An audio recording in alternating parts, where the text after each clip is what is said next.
Hello, survivors, and welcome to First Aid Spray, a Resident Evil podcast by fans for fans. Do not adjust your sets. This is Steve, and this is a very different, special episode celebrating the conclusion of our audio drama series in collaboration with Nerdmasons, Resident Evil: The Beginning.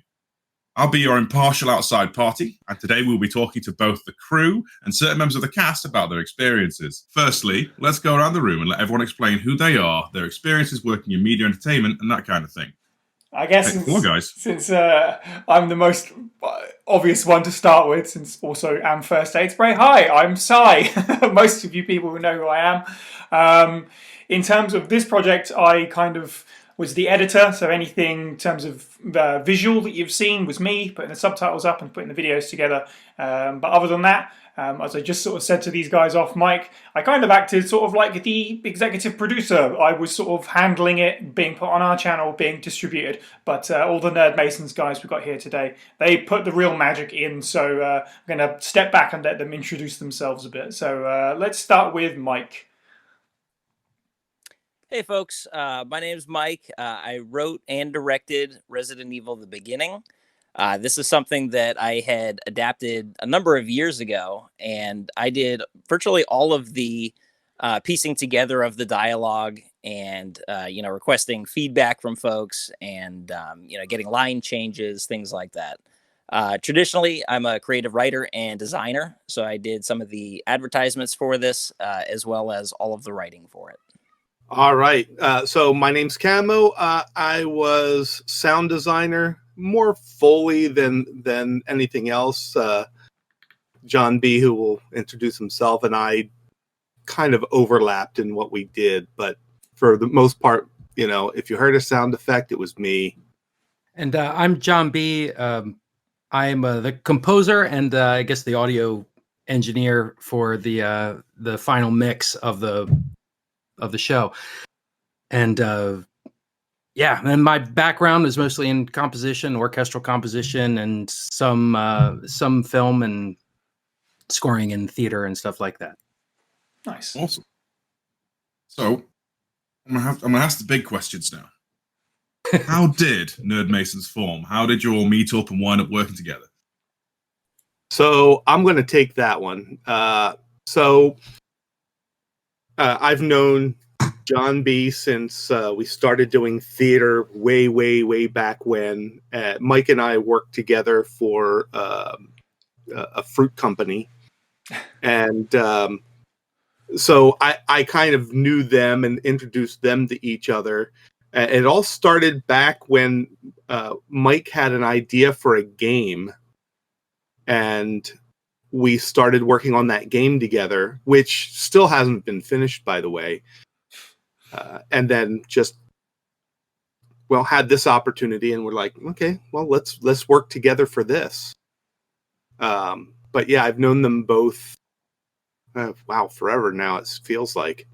Yeah, I would say that this was kind of the moment that we've got a lot of projects that we're kind of thinking of what to kind of jump in with both feet. And then we were sitting around actually filming for another project that we've got about kind of a game teaching thing. And then Mike was around the other side of the table, and Mike was like, I got something. Yeah. And then here we are. Mike tends to be the instigator. Yeah.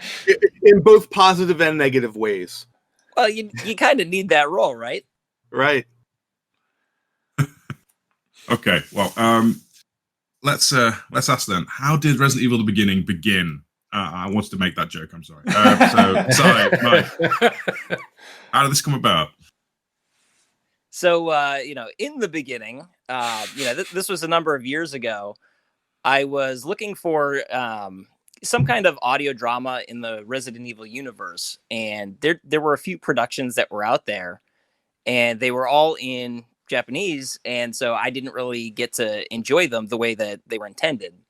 And so, I was surfing the internet looking for different stories, different things that might fit this realm, and I stumbled across Resident Evil: The Beginning.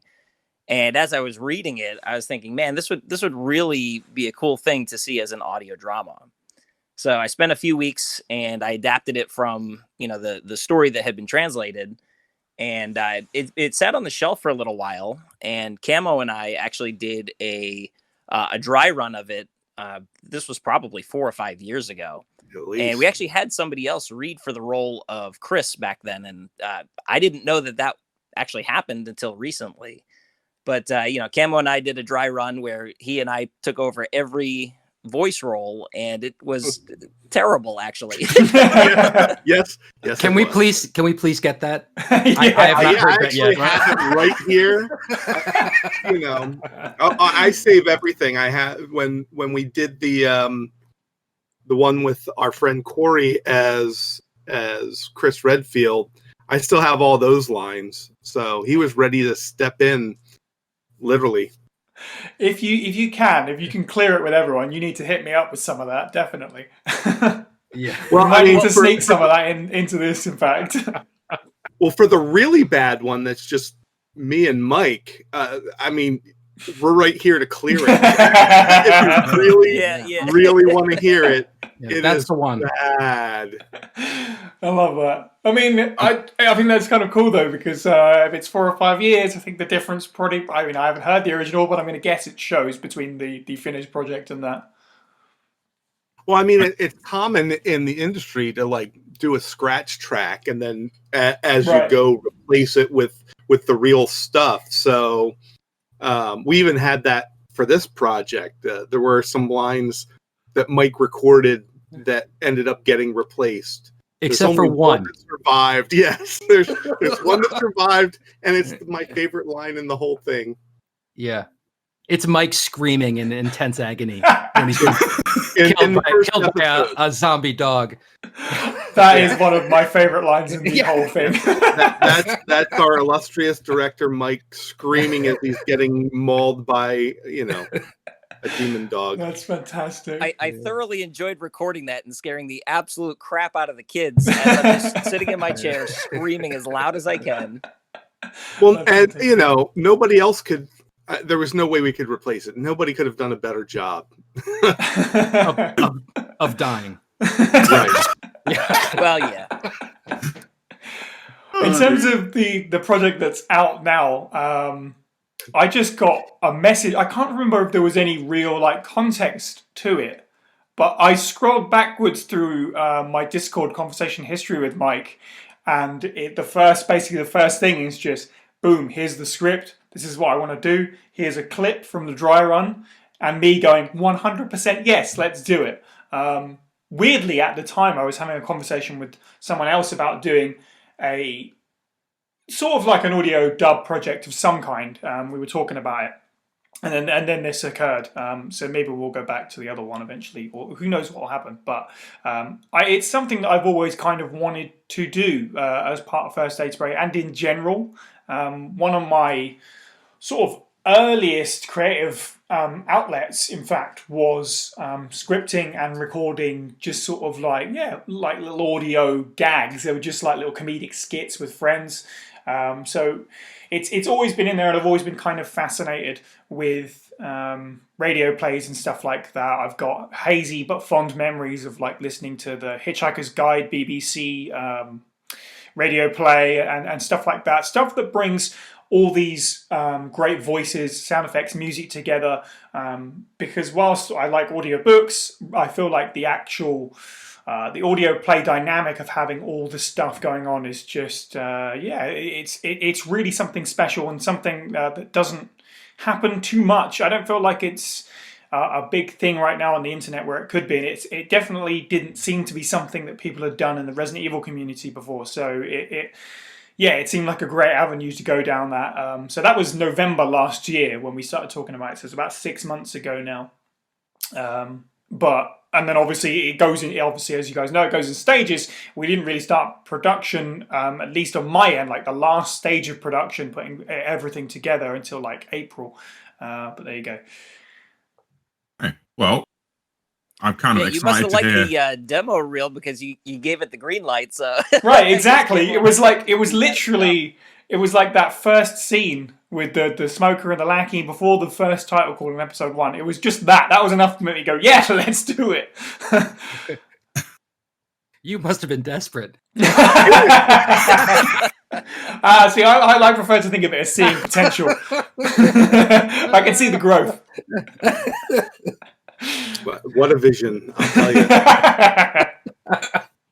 So our next question then. It's a very simple one. What was the casting process like? Yeah, Mike, do you want to start with this? That was kind of what stalled us out so many years ago is we didn't really get beyond the casting. And that was the thing that I really needed from Cy. And so, I'll let you kind of take over what you did for the casting, and then we can go through that process. Yeah, I mean, that is the benefit of this. And like I said, feeling more like the sort of like network executive, really, because these guys handled pretty much all of the creative side of it. All I did was slap some subtitles on a sepia tone image. That's pretty much it. But because we had a bit of an outreach already. I mean, we haven't been around.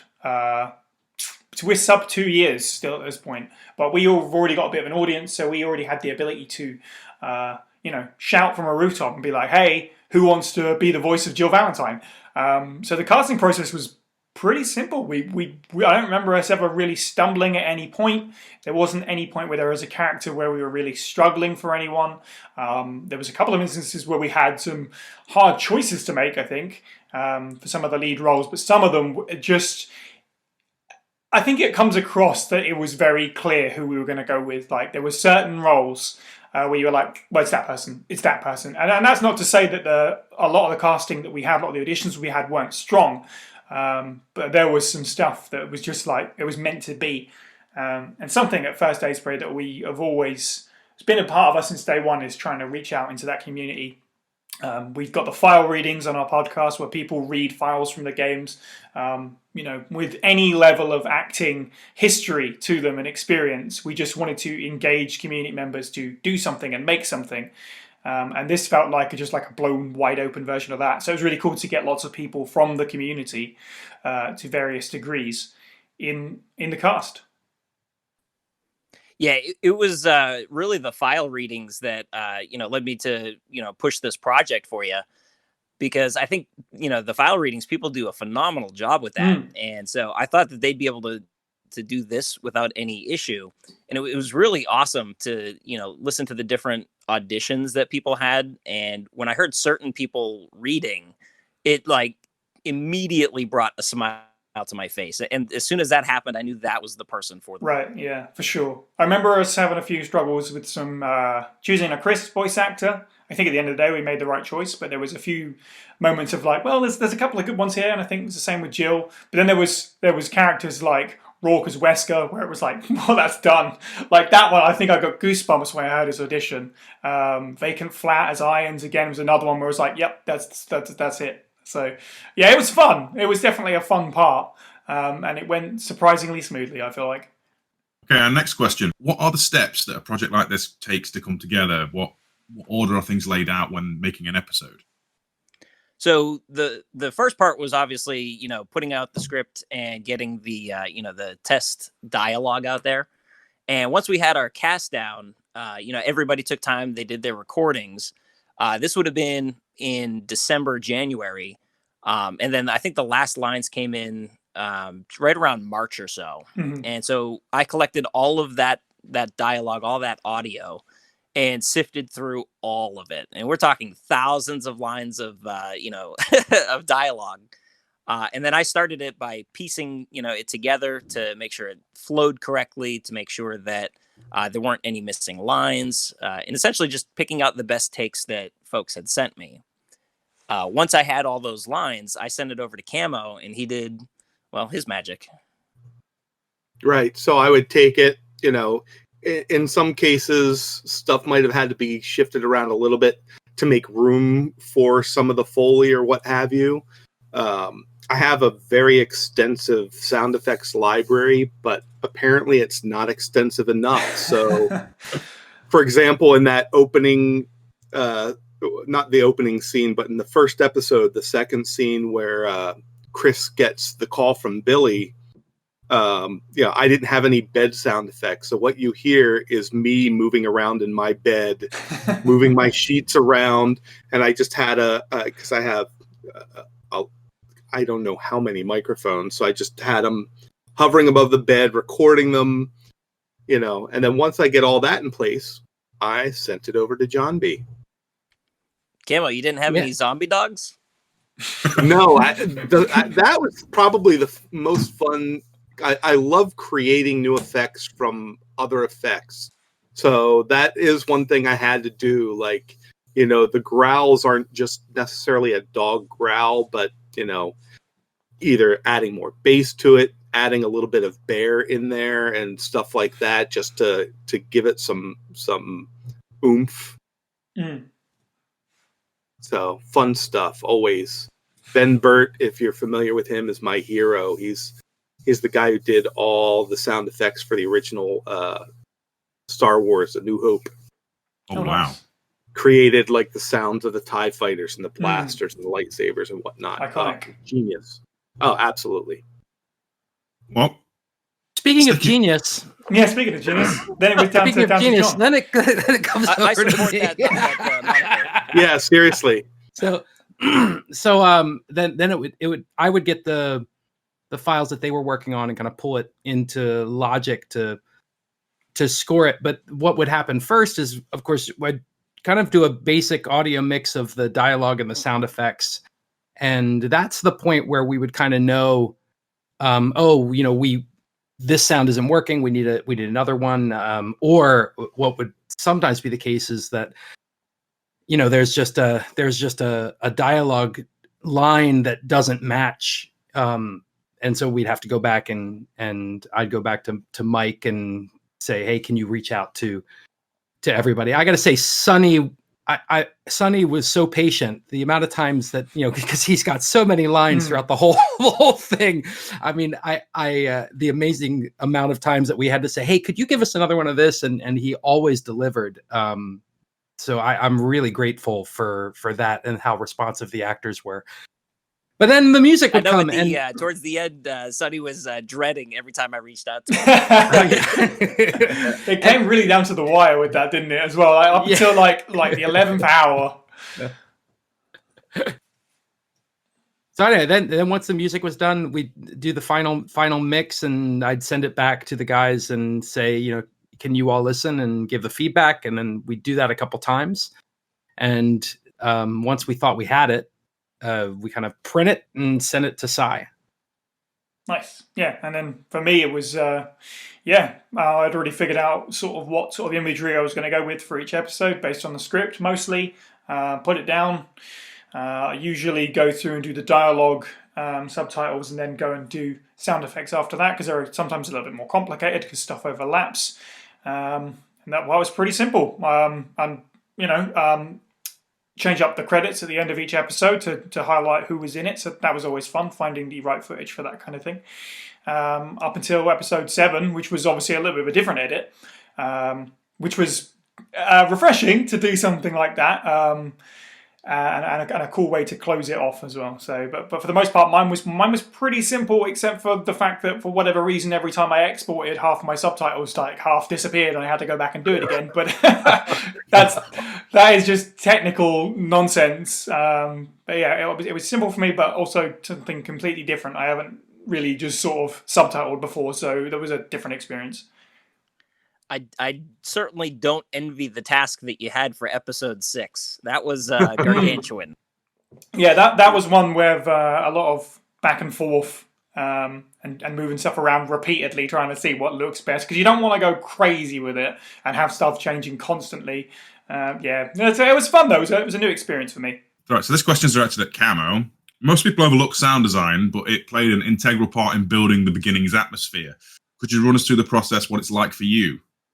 Sure. Well, I mean, so again, Mike would send me, here's the dialogue all put together. And then I just have to go through the script and, okay, what's this supposed to be like? What's happening in this scene? In some cases, parts of it are obvious. Okay. Like there's one of the dogs growling or gunshots or what have you. Other times it's not so obvious, creating an atmosphere is really important, especially for something that's just audio, like this. There's no visuals to tell you where you are, so sound is that much more important. And so whether it was creating a sound or mixing a bunch of stuff because we needed some atmosphere, the waves breaking on the beach, a little bit of wind, some rain, whatever was happening at the time, making it sound like you were there. Something that John B and I worked on a lot too was, I don't know if anybody has like worn headphones while they've listened to this, but making sure that stuff was placed in a physical space, really taking advantage of a stereo effect. So things moving around, for example, it just makes it feel that much more immersive. Kind of the binaural stuff in the games, yeah? Right. Yeah. Yeah. Well, I mean, you need to know, hey, it's coming from the right or it's coming from the left. Mm. I will say, if anyone has gone through the whole show and not listened to it with headphones, if you're going to go back through on a second run, definitely get your nicest pair of cans, because it changes the experience, definitely. Also, the only way to get an S rank, you have to wear headphones to get S rank. It's funny. After I got the very last episode 7, I took them all and strung them together in an audiobook application just so it made it easy for me to listen to just the entire thing back to back. Nice. And it was just it's just wonderful to listen to. iTunes does that, right? What do you mean? Doesn't convert it to audiobook format, I can tell you that. No, but you can listen back to back.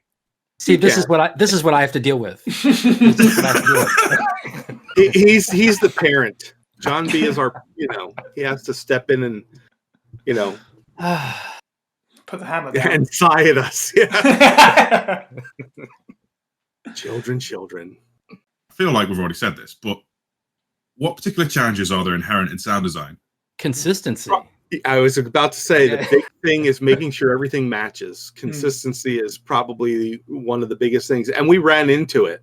I kept notes on, okay, what was I using for Chris's footsteps, for example, to make sure it didn't sound like, it didn't sound, his footsteps sounded different before, did he change his shoes? Things like that. What did we have? Like, we had, I think Chris drives about 8 different cars in the first 4 Yeah. Well, but that's the thing. He does change cars while his car is getting repaired. We used a different car for that. I mean, these are the details that I mean, we're pretty anal when it comes to that stuff. Yeah, there was also the consistency of just even one episode to the other. Like, are the levels crazy? And then we would have a lot of issues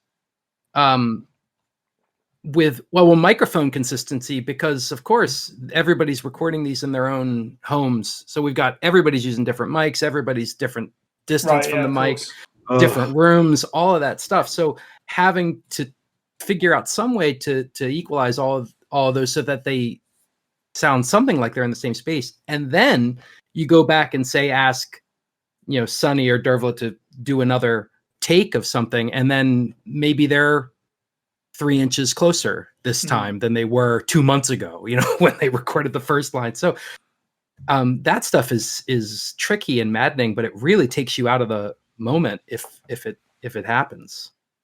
Yeah, good sound design, it means that it's not noticed. If people are noticing what you did a bad job. Mm-hmm. Okay, so John, since early Resident Evil has had like a very particular kind of atmosphere, did you ever feel pressure when it came to tackling the score for the beginning, or did you feel comfortable making your own mark? I did not feel any pressure when I was sitting across the table from Mike, from the gaming table, but then as soon as we started, I did. But I left details out, right? Yeah, you did.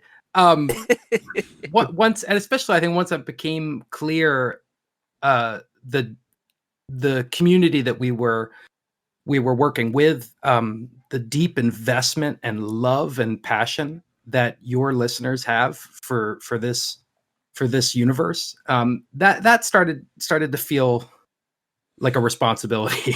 But thankfully I had Mike. I mean, I had no Resident Evil background at all. So Mike would be the kind of go-to, and he'd send me some stuff, and I quickly realized there's a really rich, deep orchestral texture behind a lot of these games that, there's this kind of, and then that classic 90s synth sound that kind of underpins a lot of the orchestra stuff, and they're kind of blended together. And that was kind of a good starting place. The big aha for me though was episode 7. But we'll talk about that in a little bit. But I was mostly concerned with what was happening in the scene, what's in the script, and how do I kind of support the subtext of what's going on. And when there's a zombie dog attacking, it's pretty clear. But when you have episode 2 and it's just Chris walking around jangling keys and sighing for like 9 minutes, it's really difficult to kind of build tension without music. And I would also kind of play around with themes and stuff. And I just told them, these guys didn't know until yesterday, but I would use Chris Redfield's name for his theme. So it's, the da da da da da da da, which you hear a lot. And that actually is just out of the letters of his name, kind of build that melody. And that Jill Valentine's theme is actually My Funny Valentine. It's actually that song, but it's just transferring some octaves. So instead of My Funny Valentine, it's like yada yada yada. That's amazing. But you can hear it. It's totally it's complete and utter theft. Homage. Yes. Well, she was a cat burglar, so we're all good. That was deep in my background. I knew that. All right, so the show has its own unique musical style. Yeah, could you liken it to like classic cop drama scores, or was it or is it more a purposeful choice to like influence the score? What influenced the score? I think probably the idea of that I think there is a kind of a 90s aesthetic there. That is purposeful. Slightly, I'd say 50% purposeful, 50% just the nature of what you're working with and what comes out. But I think about the main theme, which is the first thing that I wrote, and it's definitely got some, there's some X-Files, there's some Walking Dead kind of influence there. Clearly, I think, which was a starting place for me, building the music texture. But then as it kind of went on, it started to kind of have its own universe of sound that it was starting to self-refer and build in its own kind of recognizable timbres and textures. But there are some things that are definitely referential. Chief Irons, I don't know how or why, but for some reason, Chief Irons got this like 70s funk, porn background thing that became like his music, but it just worked. And now when I listen to it, it just reminds me of the soundtracks for the 70s anime, the Star Blazers. And it makes me so happy. So there were fun moments like that were more, more kind of purposeful or for humor. The most derivative is 7. And 7 was an aha moment because I didn't know anything about the game. And I said, I know this leads up to the first game. Mike, can you kind of show me? And then he played me the opening, cutscene, and I'm like, oh, wow, I get it. Like that's what we're doing. And so immediately changed everything. I, kind of changed the whole sound design to kind of try to match that. And then he played me the first, the mansion, first floor of the mansion, the first thing that you play. And I heard this music, this ba-dum, boom. And just out of complete serendipity, it's in the same key that I've been writing almost everything else in. Nice. And so there was a very purposeful thing that in 7, it was all going to drive. And the last thing that we would hear is the first thing that you would hear as a player in the game to really kind of help hopefully transition people to want to finish episode 7 and then go and get the original game and just dive right in from the start again. Yeah, I had sort of an aha moment listening to it, to be honest, because I've been getting the episodes sprinkled now and then, being like, this one's done, time to edit the visual. Obviously, that one was the final one. To hear it all come together and end like that, it was something special. And I hope people that saw it felt that sort of climax of everything driving towards that point, like you say, where the game begins. As I was listening to it, I wasn't quite aware exactly what was going on, and you even put in the sort of like typing sound effect of raccoon forest. And it took me a moment to understand what that was. I was like, why is there like a clicking in the score for this one? And then I looked at the cutscene and was like, oh, you just wholesale put that in there, and it works so well because obviously that's the point. I already knew what I wanted to do with episode 7 before I got the audio. But with that, I was like, well, that's the point where I want to transition now into a more visual version. So it worked sublimely. Well, Camo wrote back after we did the sound check, right? Camo, you wrote back and you were like, the typing doesn't work. Get rid of it. I said, because it was just like you're in the middle of a field. Where the hell's the typewriter? But if visually you're going to put like, if the titles are going to be like typing on, then it makes sense, like it does in the intro scene. Yeah, and we had that discussion that especially episode 7, more than any other episode, I think, this one is for the fans, for the OG fans, so to speak, the people who have been playing this game from the beginning, and the decision is just made like that. That's who that's for. It might take somebody else out of the moment slightly who doesn't understand where it comes from, but hopefully they'll then dive into the Resident Evil universe and they'll then have that moment with the game where they hear that typing come up for Raccoon City, and they'll have a nostalgia then for the show that took them there, and they'll kind of connect those moments, and that would be a truly wonderful thing. Definitely.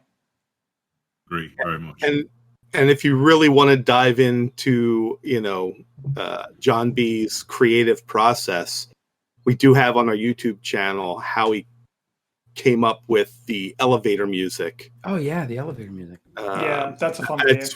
I love watching that video. See the master especially your little dancing as the music is playing. But not the only thing. The best is yet to come, though, because we have a dance remix called "But Where the Hell Is Billy," and we're gonna release it after episode 7 is aired, and this is, and we'll make it available, and all of you who have listened to the show will have a kick of going back and listening to these actors kind of remixed in this kind of house version for your next party, for your next gaming session. Amazing. One of my goals was to try and push people towards Nerdmasons' YouTube channel, and if that doesn't sell you, I don't know what is. Like, go and subscribe so you can hear that majesty. Right. What's everyone's favorite scenes? For me, it's definitely the end of the beginning, right as it leads up to Resident Evil 1. I made very, very few tweaks to the original script, and one of the things I did, if you've read the story, it ends as soon as they get off the helicopter, and I wanted to extend the scene right until they get into the mansion, and the way that they portrayed it, Rourke and Dervla and Sonny, the way that they portrayed the characters was absolutely perfect. That was... I had some special favorite scenes, like even just subtitling and stuff. And obviously, that one, I didn't just get to subtitle it. I got to track Sonny saying, "No, don't go," to Chris in the game, shouting, "No, don't go." So that was a cool moment. But in terms of favorite scenes and episodes, I really like 4 and 5. 4 stands out. Mike said this in the video that will be going out, but it has now gone out on Twitter. Thanking crew and cast. Dimitri did an amazing job of bringing this sort of this character who's never mentioned before and never mentioned afterwards to life with Reginald Johnson. And that's a really cool episode as well, because Joe White appears in it as a little cameo as well. So I really like episode 4 and 5 with the struggle and the ensuing back and forth between Chris and Jill. That feels special. So those are my favorites. Yeah, as far as working on it, I think episode 6 was my favorite. Just all those zombies and placing them. So I listened to it. And I'm like, I actually feel surrounded by zombies. It just everything about that episode was probably the most work for me. I think for me, there was something about, I wouldn't say it's my favorite episode to listen to, but there was something about 4 that was a turning point for me, where I think we had gotten our process down by 4, and I felt like the sound of the show had gotten to a point where I felt like it sounded the way I wanted it to. And from that point on, and also all the themes had been in place, and from that point on, it was really just, we had our kind of universe to work in. And the hardest one was definitely 5 was really tough, and 6 were really challenging for sure, but really worth it too. Well, we have one remaining question. What's next for Nerdmasons? For me, because I do the creative writing, I have a number of scripts that are out there, ready to go. Whether it's in the Resident Evil universe or not is, yet to be determined. We'll listen to the feedback and, see where it goes from here. Excellent. Well, you guys always have a place with us if you ever do need a platform. But as I said, we're hoping that we can send some folks your way. Again, if you haven't subscribed to Nerdmason, the link is in the podcast description, as is their socials, so make sure you follow them. If you enjoyed Resident Evil: The Beginning, it's largely part to all their hard work. We are really proud of, or I should say, I am really proud of what came together with it, and being able to put it on our channel and give it a kind of like seal of approval. So I can't imagine how proud you guys are of it, because it's something really special. And we wouldn't be doing this sit-down podcast chat if it wasn't special, and if it didn't have such a great reaction from fans, which was fantastic. So thank you to everyone for supporting it as well. Well, thank you. Thank you guys for being on board. Absolutely, man. And if you ever want to go again, come on. I mean, there is more audiobooks. We can translate them to English. I don't know. Let's do something.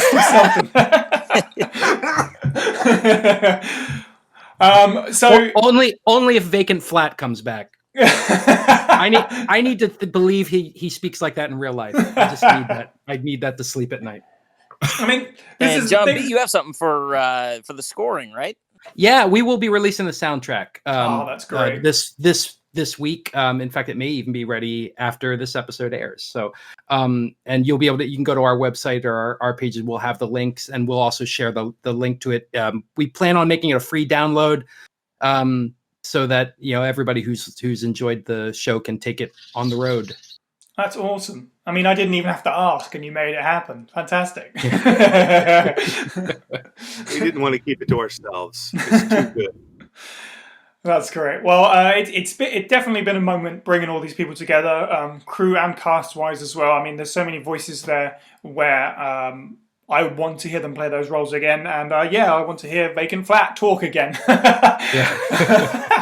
But it's so cool, because this is such a weirdly timed thing that we've done this, and our next episode of our major podcast, like the numbered episodes of our podcast, which is either out now or coming out, depending on when this drops, is about the first novelization of Resident Evil, which does sort of play off sort of the Billy story as well in its own way, but just reading that, and I had all of the voice actors that we picked in my head reading those lines. It was so weird. It's just a surreal timing thing, but so that it's definitely left an impact on me.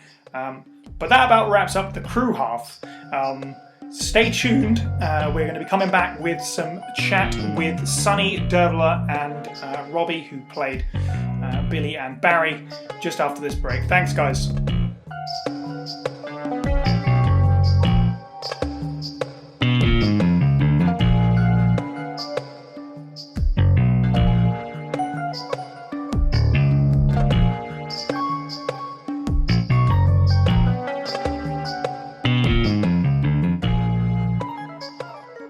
Hello everyone, Sai here, back in the hosting chair once more, and welcome to the second half of this very special podcast. I'm here with a few members of the main cast of Resident Evil: The Beginning, and we're going to be talking about their experiences with the show and the Biohazard series at large, and acting, and just general stuff. Firstly, we have the man who played not only Billy Rabbitson, but killed it with his Barry Erde impression. It's Robbie Aaron. Yeah. We have our very own Jill Valentine, Derv Leclue. Hello. And Mr. Redfield himself, star of the show, Sonny Bauer. Hello, everybody.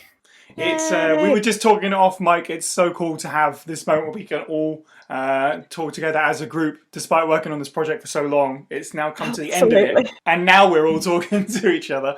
The wonders of the internet. So firstly, I just kind of wanted to go around and let you guys introduce yourselves, who you are, you know, your background and your experience in entertainment and that kind of thing. So we might as well go around in the order that I've introduced. So Robbie, why don't you kick it off? Let the people know who you are. Absolutely. First of all, thank you very much, Sai, for allowing me to be into your project. It's been a hell of an honor to be here. Yeah, absolutely. So I'm born and raised in Los Angeles. I'm an actor out here, voice actor. I work at the New York Film Academy, and basically the arts has been something that I've been very fond of since I was a kid. I do music as well. You name it. Anything that has to do with a creative, sort of passion, I'm just there. I'm all for it, man. And Resident Evil in particular was something that I've loved since I was 6 years old, in fact. Damn. Yes. I remember when the game came out, my cousin, I remember it distinctly. My cousin was playing it in our house. He was like 15 at the time. And this was, the mid 90s. So this is at the height of horror films. So we're talking like, Stephen King, and this was the inception of survival horror. And I just remember being so just amazed at the concept. I mean, there was this awesome, cop, Jill Valentine, in this mansion with zombies. I'm like, who thought of this? Like, this is amazing. And I was hooked immediately. And, I just have a very visceral connection to the Resident Evil franchise since childhood, literally. So it very much is a big part of who I am. And it's just amazing how it's carried into my adult life. And I mean, I'm even doing projects now with Resident Evil, obviously with The Beginning. This has been amazing. And a lot of my friends are even in the community itself. So it's crazy how your passion can become your lifestyle after a while. So that's essentially me in a nutshell, guys. Nice. Derv, you're up next. Okay. Well, my name is Derv, or D, however you would like to address me. I find that most Americans find it easier just to call me D. So I am from Ardra in County Donegal in the northwest of Ireland. I've been voice acting since August of 2017. Just did it completely on a whim. I was like, hey, why don't I be a voice actor? Because I've always adored like doing voices and stuff like that. In my family, we just can't help it. If you're telling a pretty, boring, mundane story, but like, oh, so-and-so said, and then you do so-and-so's voice, it just kind of comes out. So, and as for Resi, my God, again, I think I've heard so many stories about how people got into Resi, and it always involves a cousin. My cousin brought over the game, and it was the same for me. Me and my cousin and my brother were just obsessed with it. And I remember trying it and being the very first one, being absolutely terrified. I was 10 years old and dying at the very first zombie. You leave the dining room, and I was like, I couldn't even find the menu button. And me and my friend were just there, I don't know what to do. It's just like dying over and over again. But I'm so glad that I was persistent, because even as I sit here, I have a little 3D printed Nemi. He's like my little mascot when I come into my recording booth. Fantastic. I mean, Resident Evil, especially the early ones, have just, they are, as Robbie was saying, like, such a huge part of your life. You know, the crappy voice acting in the first one, I quote all the time. Oh my god! It's like just whips out a fish finger. You know, oh my god! Like, you know. But yeah, it's just been a very wonderful project to be a part of, and a lovely journey to meet all you lovely people as well. And thanks to all the fans for all the lovely compliments and tuning in. And thanks so much for having me. It's an honor to play Jill. I think many people can sort of relate to your early Resident Evil experiences, so I wouldn't worry. I imagine most people listening were like, yeah, I remember when I couldn't get past the first couple of screens. I remember that. Looking back at it, it was so cringy. I'm like, oh Jesus, Jerry, come on! Like, and now I speed run remake. Like, you know, I've come such a long way. That's growth. And Sonny, introduce yourself a little bit. I imagine our listeners are aware of you, but go for it. They're aware of me. You're very. Should I address my real name, or should I just stick with? I'll leave it in your hands. I'll stick with the name they know me by in the community, I guess. So I'm Sonny Bauer. I was born and raised, and still am, in New Jersey, in the United States. And from ever since I was a little kid, I just was very interested in acting in movies, and just, I don't know, everything surrounding the entertainment industry. Anything that was creative, anything that could get like sort of like a response out of you, like make you feel something, take you on a journey. It's always been a big part of who I am. So acting kind of I always remember getting into what the characters on screen, especially film on screen, would do, and I always wanted to do that. I always wanted to live those experiences. So I eventually got into acting late into high school, carried on with it into college, and did like community theater and stuff like that, but then ended up kind of going on a hiatus because life sort of took over. It's just one of those things that happens. But more and more recently, within the last couple of years, it's really funny because I joined the Resident Evil community in 2017, and the more I got connected with the fan base and everything, I actually stumbled upon your podcast, Si, and you kind of like sort of gave me an outlet, you know, to be able to, with the file readings and stuff, to be able to get back into acting. Because I had taken such a long break for years from it, and I'm just going day to day with, like, you know, the day job, so to speak, and everything like that. But with these file readings, you know, it not only brought me back into acting, but it got me excited to be able to be part of a universe that's been a part of my life since I was a very young kid as well. I love Resident Evil. I love the characters. Good and bad acting involved with everything. Yeah. But to be able to actually do those voices, get a crack at those voices, very, very, amazing experience. So yeah, to make a short story long, that's kind of like, sort of what I'm about. Well, that's awesome. And I talked about it a little bit on the first half of the show with the crew. First Aid Spray was always sort of about trying to engage with the community, so that's really great to hear that giving people an outlet, which is what we were setting out to do with that, has kind of snowballed a little bit.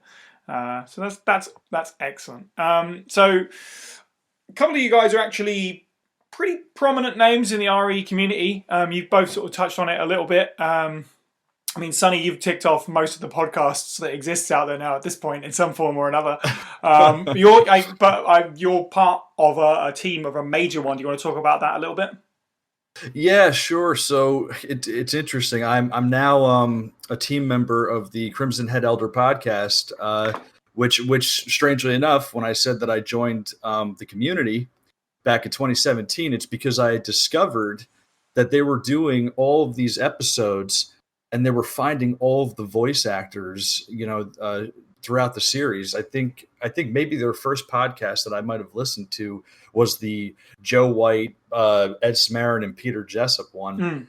And I just remembered, just being magnetized, to hearing this thing. It was just so interesting hearing the experiences, and it, I don't know, it sparked this excitement in me.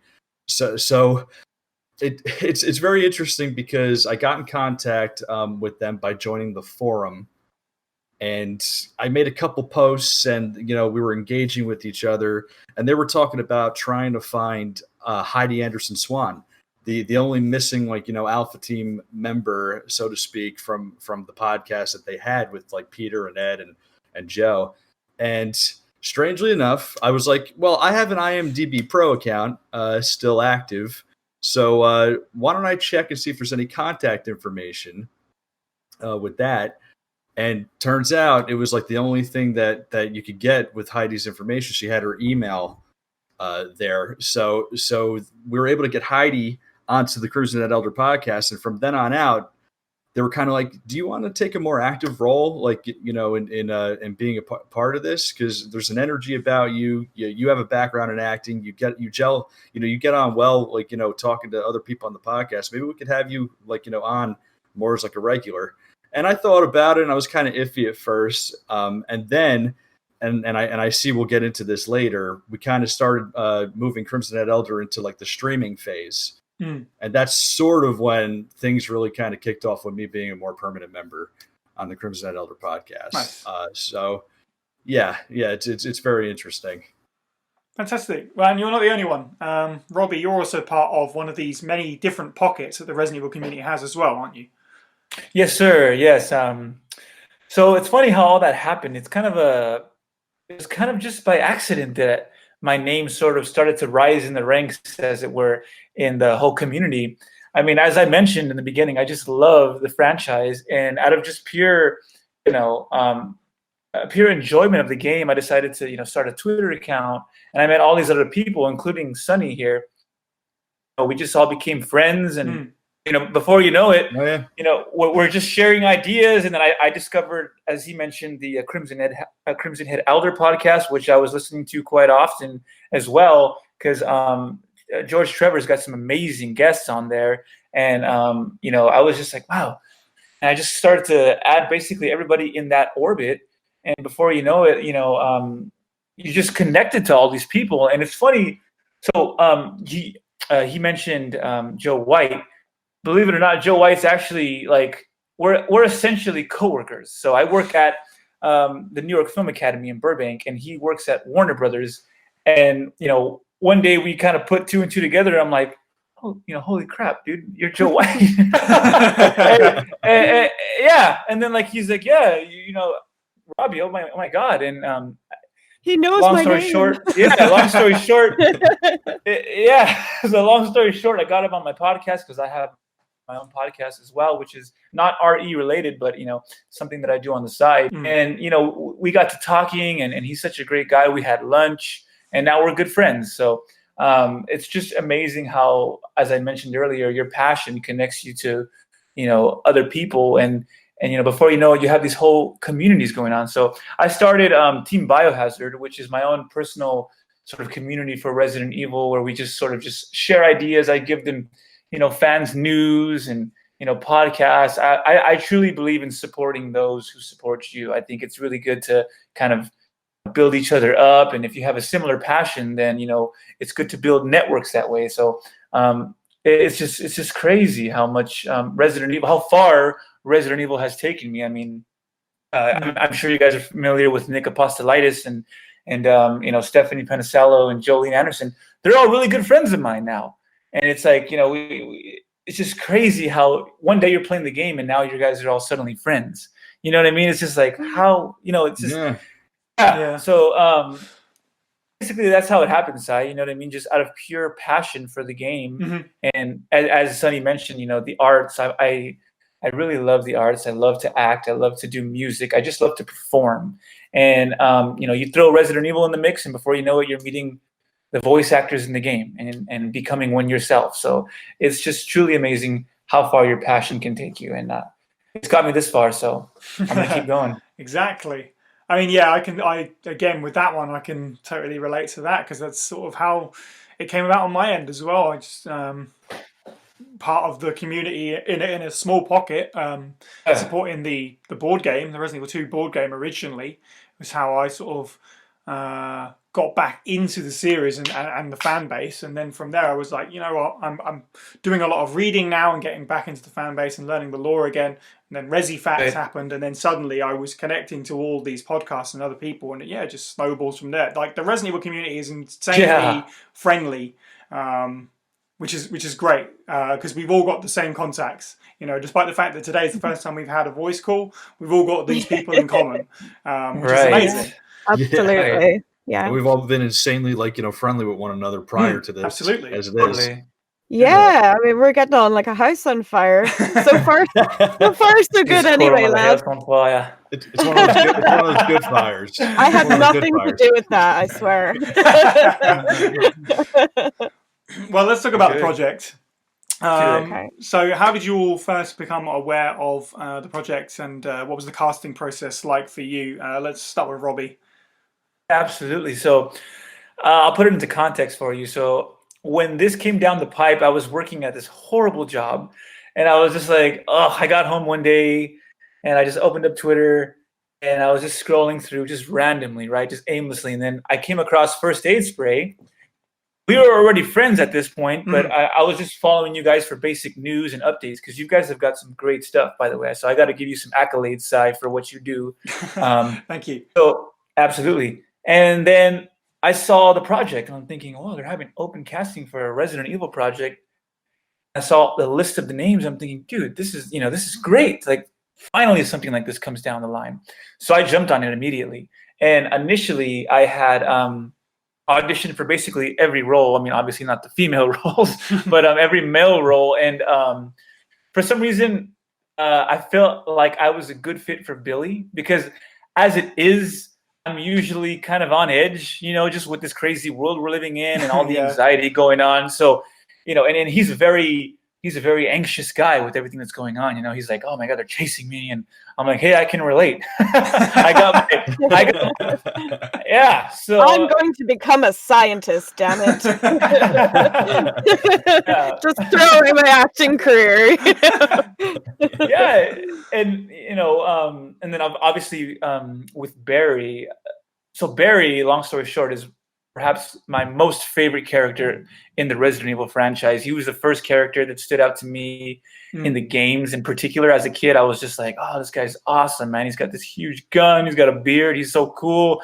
He's just such a badass, And I've in high school, I used to quote Barry lines all the time with my friends who had no idea what Resident Evil even was. And they would just laugh their heads off, like, what is this impression you're doing? And I'm just, we'd be at lunch and I'd be like, whoa. You know what I mean? Like, this hole. There it is. There's the voice. Dangerous.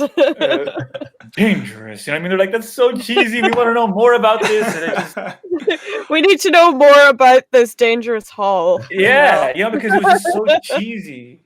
I have to say, I remember this vividly. I remember your sort of enthusiasm came through immediately, because we put up some sort of like the most prominent roles. We thought we'll get those, and then we'll put up an audition for the next sort of batch, sort of secondary characters. And before we even did that, you asking, so when can I audition for Barry?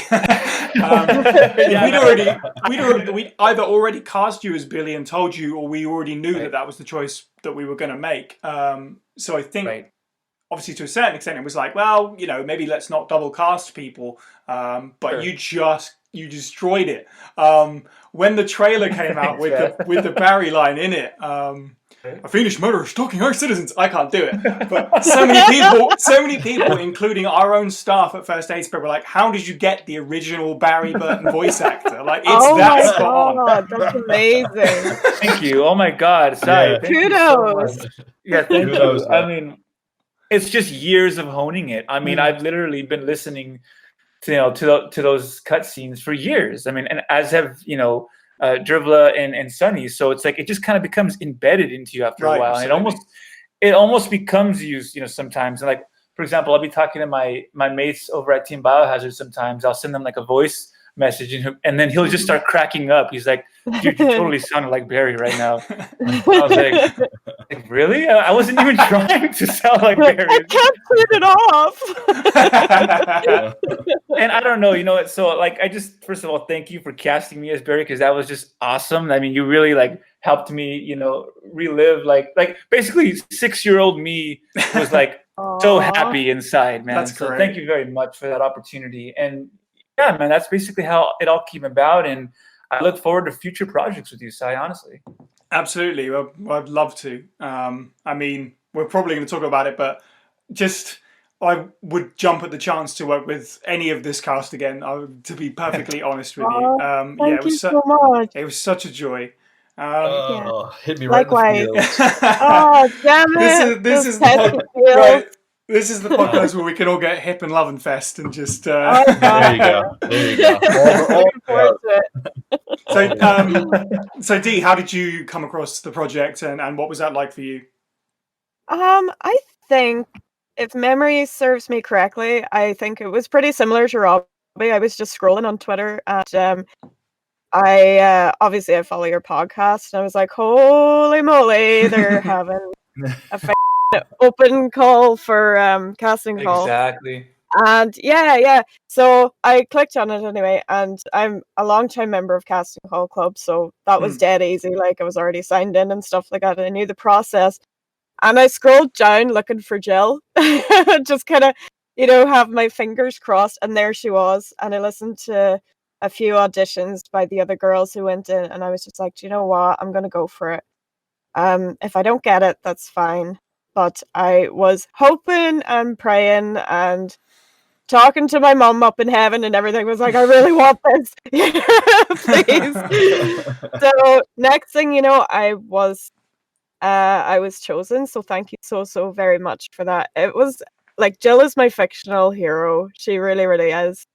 And she has been throughout, my childhood and my teenagehood and my adulthood, so it was an absolute honor, and thank you so much again. Absolutely. Very good. I love that. I'm so glad that it's a character that's been with you so long, and you get to step in those shoes. That's so cool. Thank you. So, Sonny, what about you on your end? Because I know obviously you and I have worked together several times before, as you say. So you were aware of it pretty early on. What was the casting process like for you? It was interesting. I mean, it would have been in my crosshairs regardless because I've been following the podcast. But we had worked previously, on 2 file readings. I'd first done the Keeper's Diary for you, and then you asked. Here's what's funny about it. I'll get into it. You had asked me personally because strangely enough, I was doing wacky, interesting Barry Burton impressions, and I had sort of become personally known for like doing them around the Discord as like a goofy thing. And you asked me to do email to Chris from Barry from Revelations That's right, 2 for the second file. So I ended up doing that for you. And then I don't know if you might have come to me and said you should go for this, or I might have seen it on Twitter, but yeah. Either way, I caught onto it. I was aware of what the beginning was. It was that origin story that before the mansion incident with Chris's friend, that ended up getting adopted into the S.T. Perry novel, Broad Conspiracy. And I was like, this is Stars Chris Redfield. This is the whole Stars team. I have to go for this. And I was nervous. I was nervous for Chris. Because I was like, my voice is deeper than his. I can't do like the amazing, like, shouting that, like, Joe White could do or Roger Craig Smith can do, because they have like that higher pitch where it's like really exciting, and like, you could get that sense of like, like urgency and like, we got to get out of here, and stuff like that. And that's a struggle for me to do. And I'm like, well, I could, okay, let me see if I could try and ride on, like, auditioning, like, with his talking voice. Let me see if I could do that, and then we'll try and go from there. One thing at a time. One thing at a time. And I worked on that a lot. And I'd always done impersonations of Joe. I even told him this when I talked to him. I always did impersonations of him when I played the game. It's always like, oh, Rebecca, she upstairs? Like, and it's just, Brad. I was always excited, and Chris is my favorite character, and I just wanted to go for it. And I was like, you know what? I'm just going to go for it. I'm going to be determined, just like Chris.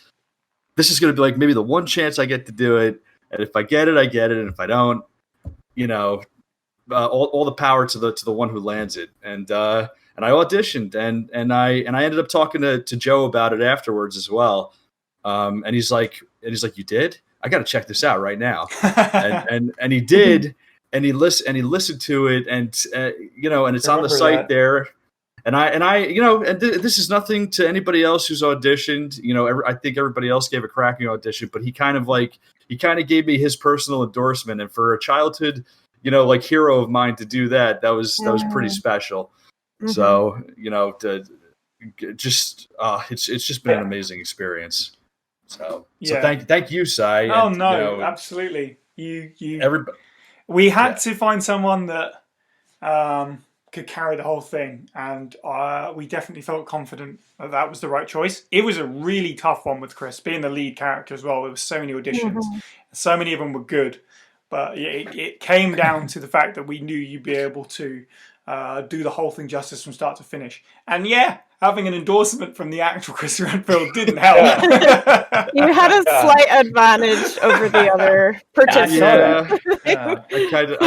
I kind of did, I told him, I said, Joe, like, please, I know that we talk and stuff behind the scenes, but like, judge it evenly. Tell me if I suck, like, please, like, and everything. But no, he really, he was strangely impressed, because he's like, why do you sound so much like me? This is weird. Never in mind. Yeah. And he was the inspiration, for the voice that I used. I always favored his incarnation. I always thought it was the most human. I like these characters to be human. I don't like them to be superheroes. You may have heard him say that on the Crimson Elder podcast before. But I echo that statement. So I wanted to take a sort of a vulnerable human approach to it, while still being brave and determined. So, nice. Yeah, it's been great. Oh, it's been great for everyone who's heard it. Even like as someone working on the inside, getting the episodes dropped to me, and I'm like, yes, here we go.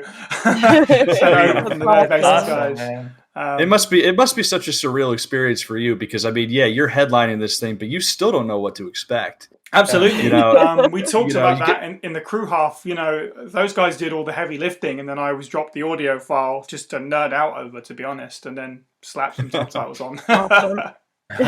So I was fan number one for all of it. I got to hear all of it before everyone, and be the number one fan, because you lucky dog.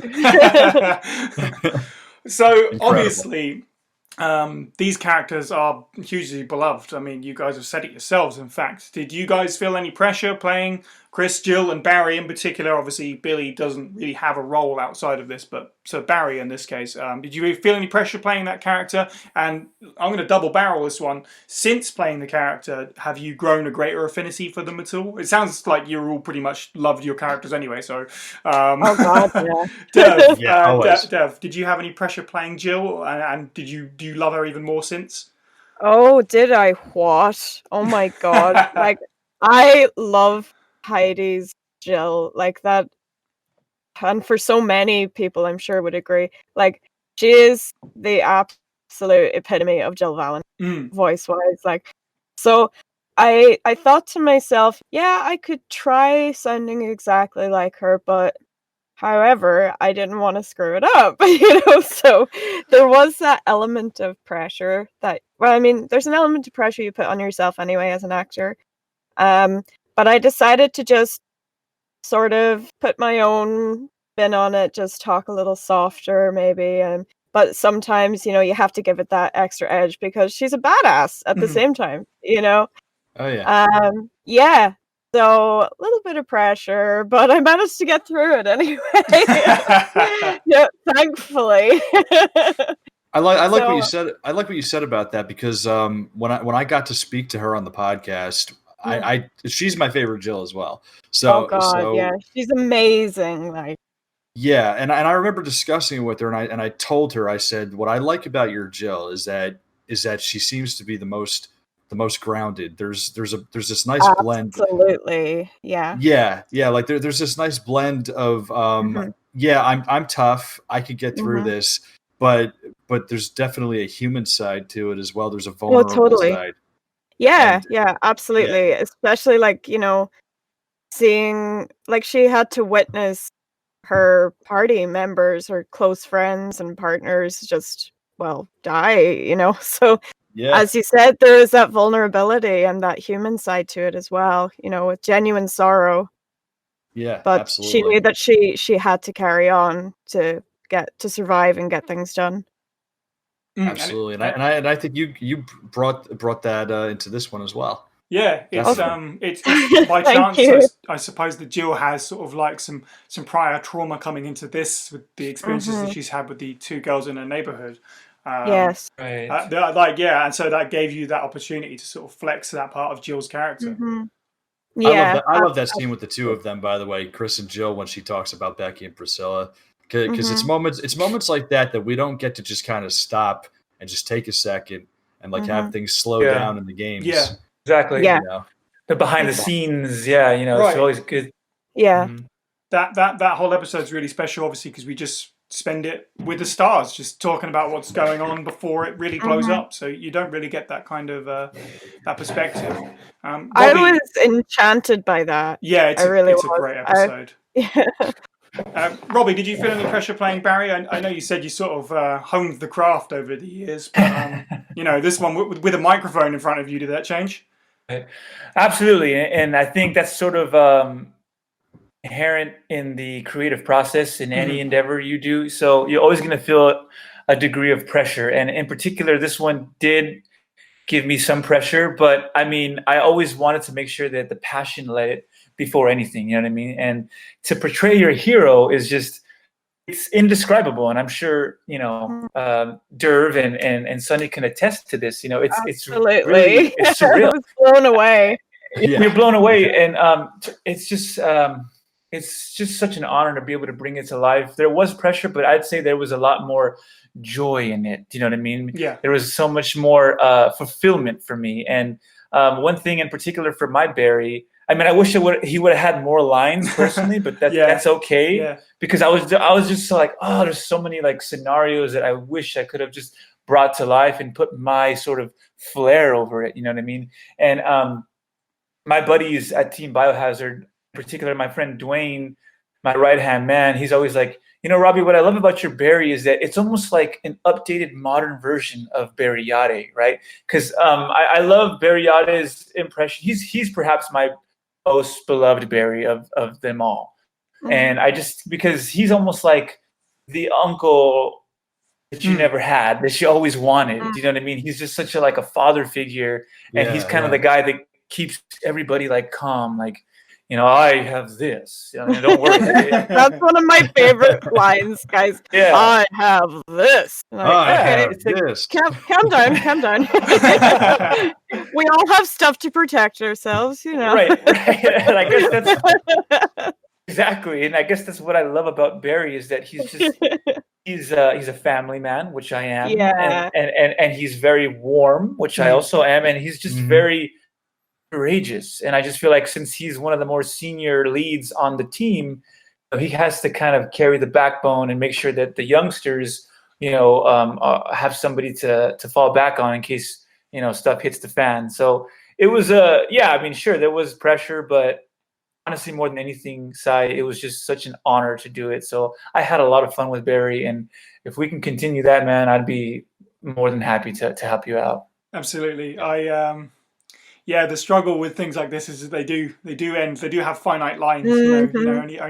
Only so many words are going to come out of that character's mouth. So anytime we ever work with a script from now on, I think with these characters in, I am going to have that first question is going to be, do I cast someone new or do I go back to my beginning cast? I'll send you a gift basket. Always thinking of it. Exactly, yes. You like beer, right? I'm just going to send like Dutch Gold or something. I'll take you out for a drink, Sai. Next time I'm stateside, we'll do something. Definitely. And Sonny, you had the unenviable task of playing the Chris Redfield. And you kind of already mentioned it. So what was the pressure like for you? Well, let me tell you a story of my experience. I was speaking to Evil Deadite, the I guess he was sort of the go-between, like the director. Right, yeah, he's the director and also technically the writer. He's adapted that into script format. So, but yeah, we call him director, yeah. Director, okay. Yeah, so I was talking to him, and there was one day where we were in contact, and it was the beginning of the day. And I said, okay, so I should have this chapter done by tonight, and I'll get it to you, later tonight. I recorded one of the chapters. I don't even remember which one it was, and the pressure was so immense just for that one recording that I basically got back to him and said, yeah, I'm going to scratch the entire thing and redo it, and I'll send it to you the next day. It was a breather. Yeah. It got to. I know that like basically I was the point of view character in this, and I had like all these lines and these asides, and I'm basically telling it through my perspective. And with that, like you want to tell the story. You really want to be engaging and exciting and interesting. Always be interesting, and the pressure. I mean, it was exciting, but I cannot say that the pressure didn't get to me a couple times. It's such an important character to me. He is my hero. He has been since I've been like 8, 9 years old. So to be able to step into those shoes, yeah, it was quite something for me. He definitely mentioned that he he really felt like he was playing a certain kind of director where he was repeatedly messaging you asking for more retakes of this, more retakes of that, just to make it perfect, because obviously Chris being the most prominent role, there was a lot of back and forth there that was going on kind of without my knowing, except I kind of knew because episodes were coming out slower as we went along, getting sent over to me because stuff just had to get nailed down perfect. So he expressed his dismay that he was basically like riding the DMs, being like, "Can we get this back? Can we get this again?" he was telling it to me as well, and I was like, "Listen, whatever to get it as perfect as you guys want to, I'm all in. Whatever you need. I'm aware of how much this is sort of going to be focused on, and I don't want to look bad either, Like, yeah, absolutely. Oh man, that's the worst Chris Redfield I've ever heard in my life. Yeah, that's exactly what I would want to hear. You're a little bit of a perfectionist, like. Yeah, just a little bit. You need that though. You need that to be a creative. So. That's right. That's right. And I guess that comes back to what I was saying about casting. I mean, we knew that. Well, I knew that firsthand was going to be the case, so it seemed like the right decision. We're going to head towards wrapping this up now, but we've mentioned his name several times, so it would be remiss if we didn't talk about Joe, the voice actor for Chris Redfield in Resident Evil 2002, who. When we made this project, we had no idea this was going to happen, but you messaged me one day and said maybe we should get Joe White in on this in some fashion, Sonny, which was incredible. I was scrolling back through messages the other day to sort of date out when this project happened, and there's a message from me to Mike, the director, being like, I think it just says, "We got Joe White." And you know what? He was like, "Oh my God." In capitals. Yeah. And so... Sai, if I may intercede, what's hilarious about this is that the day that I found out about that, him and I were having lunch together. Right. So Yeah, Oh my god, that's I was mental. I was with Joe and I was talking about the project, and he goes, "Yeah, I just submitted my lines to Oh my Sai." god, that's so That's so cool. That is I look so. at him and I'm like, "You're in the project too?" He's like, "Yeah." To I'm like, "Oh, this is gonna be crazy. epic." To be a fly on that wall. I'm like, what did you have for lunch? What did Joe have? Tell me everything. Had burritos. But the We had best burritos, part, yeah. the best Yes, part, the best part about this, Robbie, is I think I said to you afterwards, was the fact that we knew that Joe was on and we hadn't announced it yet. And then I saw that photo of you hanging out with him and was like, what? Because I had no idea. Yeah, true. You That's kept right. that on the quiet side. You played it very nicely, I have to say. I had to.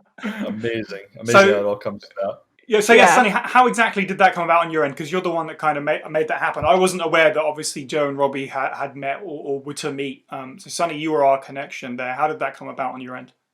Yeah, well, I cannot take full credit for that. I mean, yeah, I had been talking to Joe and I got to know him, but I have to give credit to George Trevor and and his ballsiness to just contact Joe White for the Crimson Head Elder podcast. I don't know.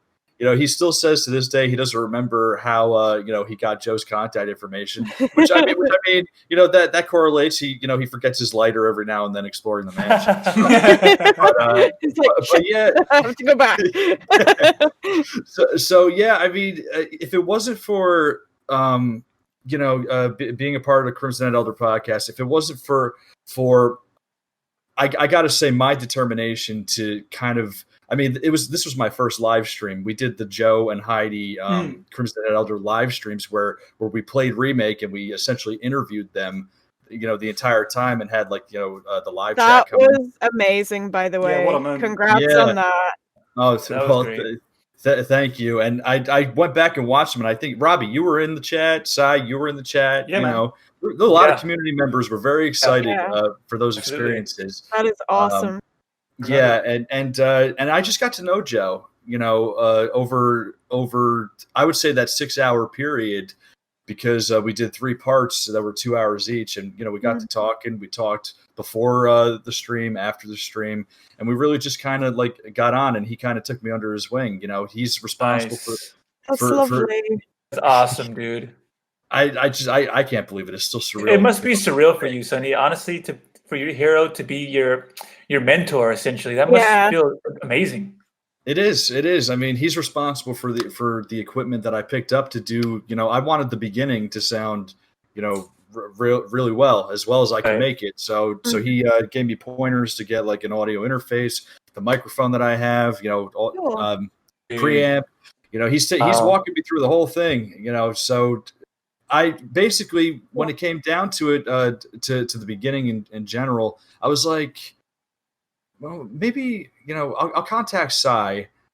I really want to audition for Chris, but we might be able to get Chris to be Chris. That was actually the original. Oh my god. I was gonna add, I asked Joe if he wanted to reprise the role, initially.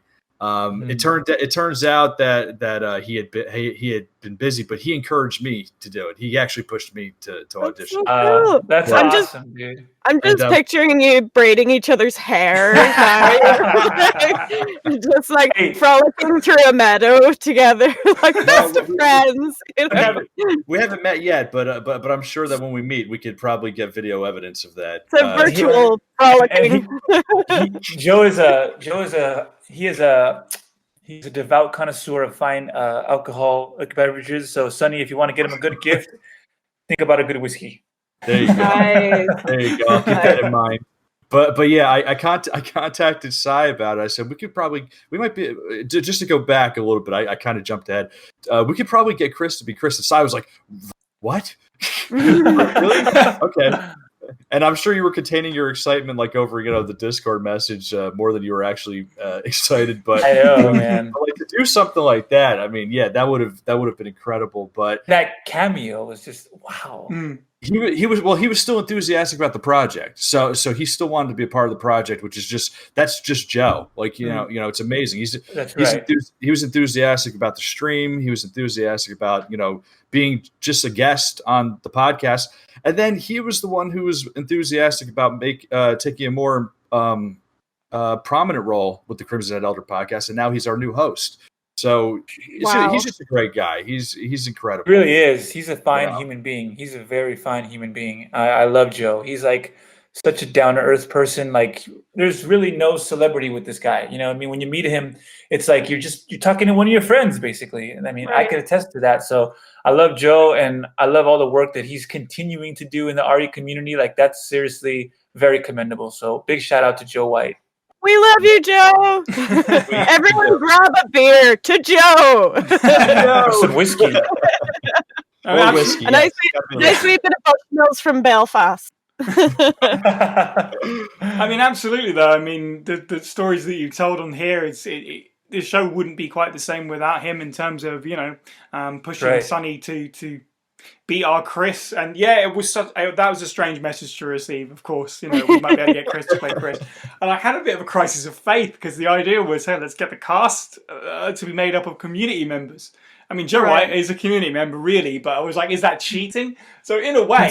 it's a technicality. It's a bit of a grey area. Exactly, it's a grey area. So I did think maybe we could do it. But I think it probably worked out for the best because his little cameo in episode 4, where he's the sort of guard at the umbrella, was just such a great little nod. And it makes me smile every time I hear it. Right. He loves to do character voices. He's such a goofball. So to do a little side character like that, I'm sure he was just like over the moon and just excited to just be like, I could do a funny voice today. He's very underrated as a comedian. I don't know if you guys noticed, but he's a comedian out here in Los Angeles, and he's a regular out here in Pasadena. I've been meaning to go catch his shows. Always bad timing, but he's a great comedian. You guys got to check him out. Definitely. Next time I'm down the coast a little bit. Fantastic. Sweet.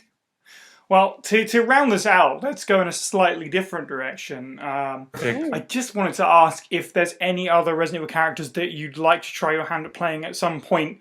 Any favourite characters of yours that you'd love to step into the shoes of and explore that person's psyche? I'm not necessarily dropping any hints here. I know it sounds like I am. I'm just genuinely curious about. I mean, you guys are all very talented, artistic people, so I'd love to hear which other characters you'd like to sort of step into those shoes and adapt yourself for. So, Dev, is there any other standout Resident Evil characters that you'd love to give a go? I actually have this written down in front of me because I was so afraid I was going to forget it, but it has to be. I feel like we're having a secret meeting. Oh no! That was good.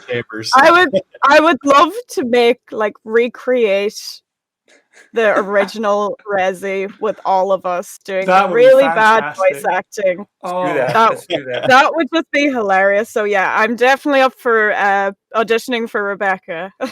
Definitely. Well, you've definitely planted an idea in my head now. I can say that much. Robbie, what about you? What other big Resident Evil characters would you love to try out for? How could you ask me this, man?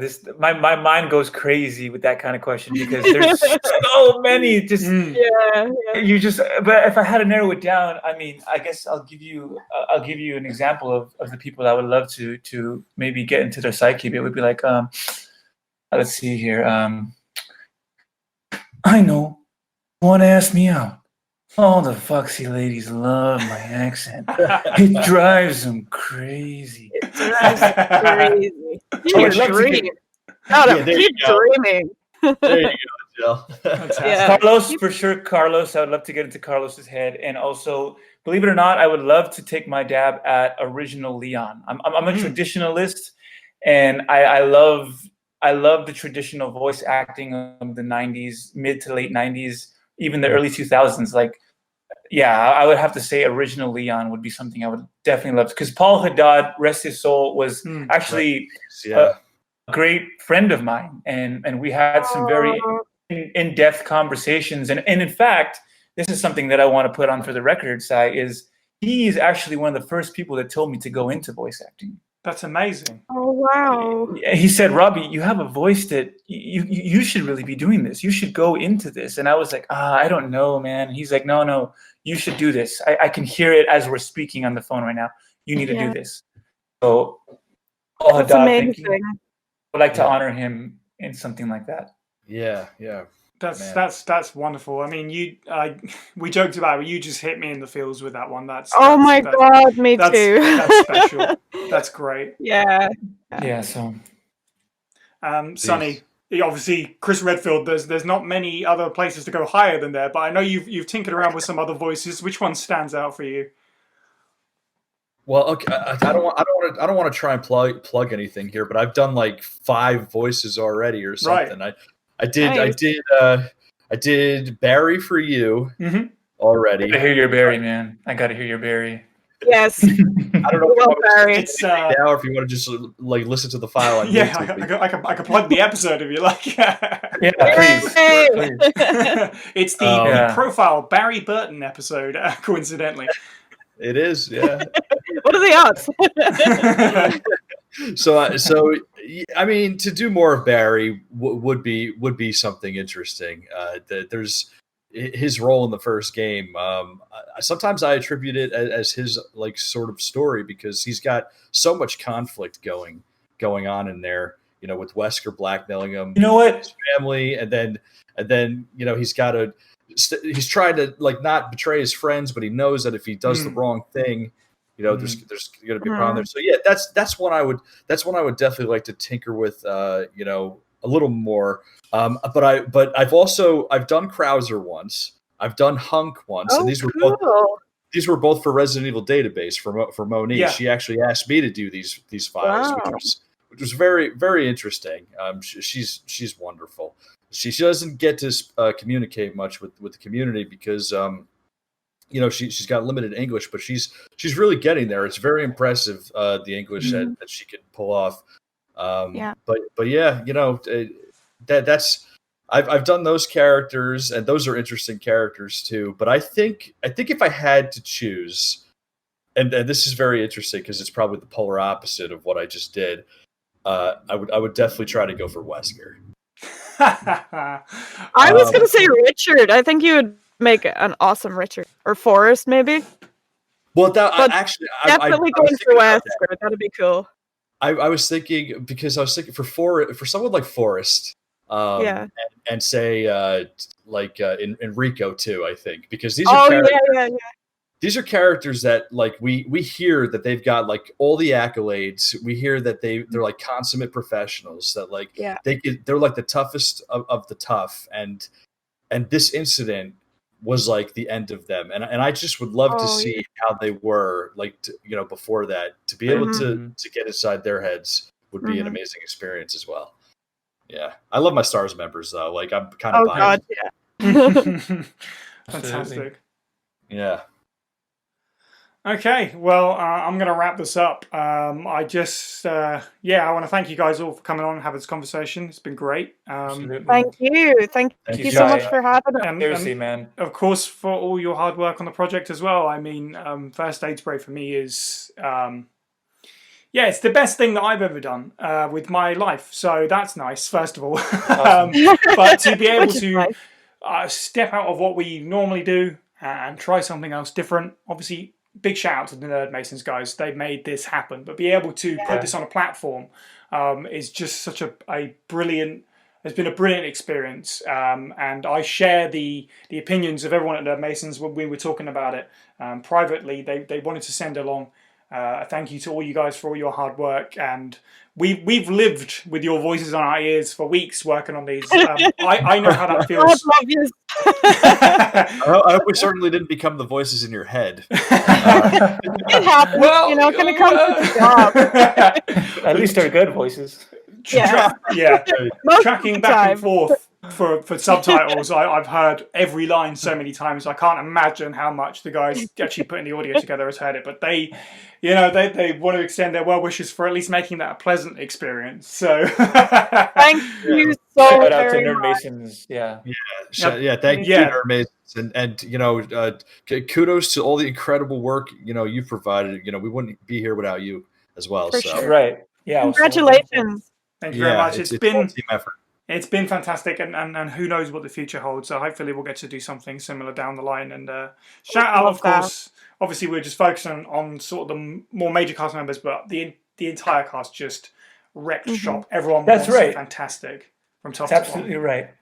And and Big shout out. all the cast who are listening back to this, I want to thank them as well. And same goes for them, really. If we ever do anything else, we will reach out to you guys because it's been great assembling our own little Resident Evil cast. This is great, man. We're like a little There's family. the good feels. Yeah. Well, nothing else. Go ahead, Sonny. Everybody's done such an incredible job. I've been impressed every episode, and I know most of the people in the cast too. So from other things. I mean, Mad Dog Harry, who has her little cameo as my sister, Claire Redfield. That was cool. We had played and actually Hashimoto Soda, who plays Brad. The three of us had played Resident Evil Outbreak online together prior to even doing this project. I had no idea they even auditioned for it. So That's crazy. I was like, wow, a small world. Yeah, seriously. So lovely. It just brings everyone together, doesn't it? That's right. That's right. I think Director Smiley, obviously there's Joe, doing the title call and the guard, but and Rourke from Rely on Horror as our Wesker. Like, come on. Wow. Like it's just that was incredible. awesome. Yeah. It's amazing. To anybody that I didn't get to, you're all wonderful. You've all done an amazing job, and I've been honored to get to work with all of you, even though we weren't ever really in the same room or recording at the same time. It's been a real pleasure. Your heart was there. You were there in spirit. Exactly. And on that note, Sonny, I want to piggyback off that.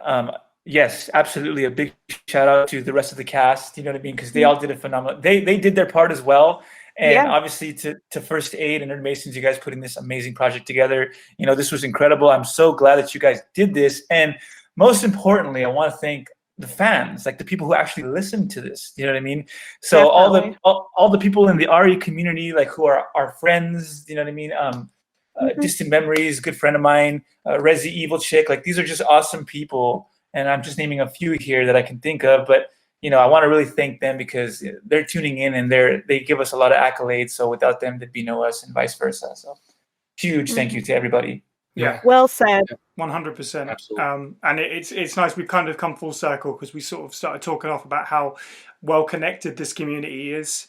And it's very much the case that we have seen that firsthand with this project, and hopefully continuing into the future. Well, nothing else remains for me but to thank all of our guests, both cast and crew. You can join our Discord server to discuss this project and any others that we do, as well as Resident Evil in general with us and other fans, and listen to the First Aid Spray podcast live as it's being recorded.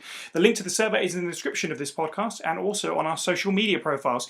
You can follow us on Twitter at FASprayPod, on Instagram at FASprayPod, and on Facebook at facebook.com/FASprayPod. You can also follow Nerdmasons on Facebook and on Twitter, which is simply at Nerdmasons. And finally, thank you for listening and have a good week.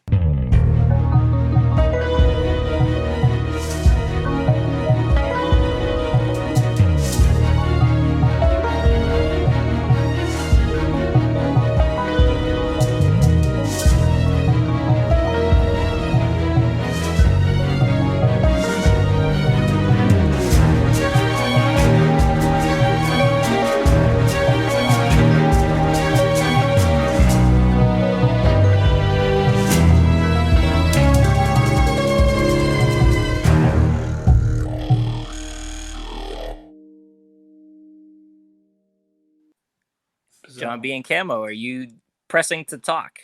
Yeah, you might have push to talk on. Try changing that. If not, again, that's under voice and video. There's voice activity and push to talk. You want voice activity rather. Okay. I see a green circle. Yeah, well, hello. Mike told me to turn on push to talk. Yeah. And so that's why I had that on. So Mike sabotaged us. It's all Mike's fault. Mike just wanted it to be all about himself. That's it. Yeah, you guys Typical. Yeah, what I'm director not sure behavior. about is where you're supposed to push to talk. I don't see a push to talk button when that's on. That's odd. I have no idea. I've we're never here used it. now. Hey man, how's it going? Hello. Aye. Greetings. Oh, Yeah, I was having this nice long conversation with you, and apparently you didn't hear any of it. So